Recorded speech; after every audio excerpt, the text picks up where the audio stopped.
Ang Anti-Kamote Driving Bill na inihain sa Kamara sa layuning maproteksyonan ng mga motorista laban sa mga reckless drivers. Ano-ano ang mga nilalaman nito? Hello Philippines, I'm Butch Serrano. Welcome to the Fourth Estate. Kamakailan lamang ang inihain ni PBA Party List Representative Margarita Nograles at Davao Oriental Representative Chino Almario ang House Bill 10679 o ang Defensive Driving Act of 2024. The bill is an act prohibiting the detention of motor vehicle drivers who are involved in a traffic accident who provided sufficient proof of their defensive driving, amending for the purpose Article 124 of the Revised Penal Code. So simple lamang ang layunin ng minumungkahi.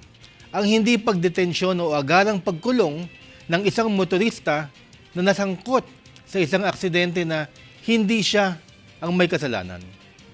Ito ay isang panukala na nagbunga sa mga sunod-sunod na aksidenteng mga nagaganap dahil sa mga reckless at mabibilis na pagpapaandal ng mga nagkakarerang motorsiklo sa kalsada. At sanhin nito ang pagkakakulong ng mga nabangga at pagkaso sa kanila kahit wala silang nagawang anumang traffic o driving violation.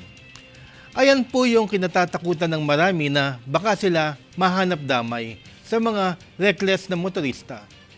Ang sabi pa nga ni Representative Chino Almario, unfair ito sa mga may ingat magmaneho pero makukulong at makakasuhan pa dahil lamang sa labis na pagwalang bahala ng ibang drivers.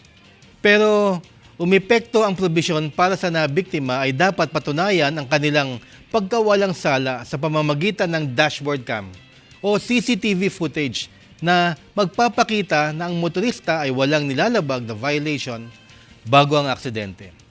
Ipinaliwanag ni Representative Nograles na ang panukala ay bunsod ng naging insidente noong Marso sa Skyway Stage 3 kung saan ang isang motorcycle driver ang nag-counterflow at bumangga sa isang AUV na sasakyan.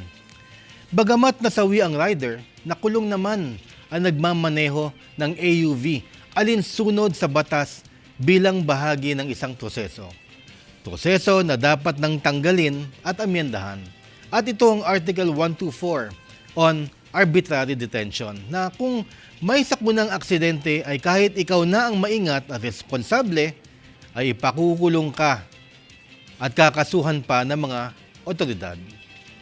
Ang nasabing panukala ay ikinatuwa naman ng ilang riders group gaya ng Isabela Pro Riders Club Incorporated dahil maililigtas kamo ang mga driver na may ingat sa pagkaka-detain kung may ipakita na ebidensya na dashcam na magpapatunay na wala itong kinalaman sa nasabing insidente. Although ang tawag dito ay anti-kamote, kamote usually refers to mga riders na reckless, pabenking-benking, kaya nag-overshoot at nakakadisgrasya, hanap damay pa. Ang panukala also includes all motorists regardless kung 2 wheels o 4 wheels. So, para maiwasan nito na hindi ito class legislation at para maintindihan ng taong bayan, ang panukalang ito ay hindi lamang para sa mga riders ng motor. Kasama rin dito ang motorista na 4 ang gulong pataas. At ang pinakamahalagang mensahe dito, gusto mo maproteksyonan sa mga walang pakundangang kamotes? Bumili ka na ng dashcam. Protection mo iyan. Kung wala naman and not everyone can afford a dashcam, swerte mo kung nadagit ang pangyayari ng CCTV at nakita nga sa anumang anggulo na hindi ikaw ang may kasalanan. Pero po para sa akin, sana madagdagan pa nila. O dapat ginagawa na lang ng mga traffic enforcers, trabaho nila, na yung mga nagkakarera at bumibenking-benking sa mga lugar na may pakurba, ay hulihin na. At tanggalin na ng lisensya. Total, ang mga dinadaanan nating lahat, hindi naman racetrack para sa kanila. Pangkabuhayan po nating lahat yan. Obserbahan ninyo po dyan sa Marilake, Tanay, na kung saan dagsaan ang mga content creators at pa-video-video sila doon habang mabilis na pakurba ang mga napakaraming weekend racing riders na yan.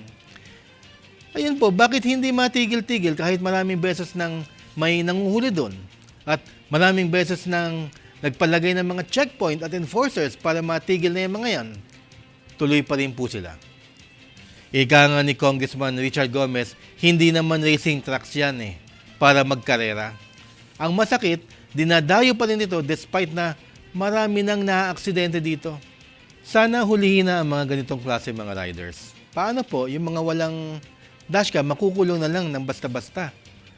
Paano po mga mahihirap na madidetain dahil sa aksidenteng hindi nila kasalanan? Niwala man lang silang pampiyansa. Hindi na po siguro tama ito. Dapat talaga maging mas lalo pang strikto ang mga local government units dyan. Especially sa mga namamahala ng mga transportation agencies. But this is a welcome start. Props po kina Representative Nograles at Representative Almario. Saludo po ang 40th state sa inyo. Sana magawa na talaga ng paraan, hindi lang dahil may dashcam ka, pero mahuli at mapagbawal talaga ang ganitong mga elemento sa daan. Sana talaga mabigyan pansin ang inyong panukala sa Kongreso at Senado. Yan ang mga batas na kailangan ng mga Pilipino. I'm Bush Serrano, and this is the 40th State. See you next week.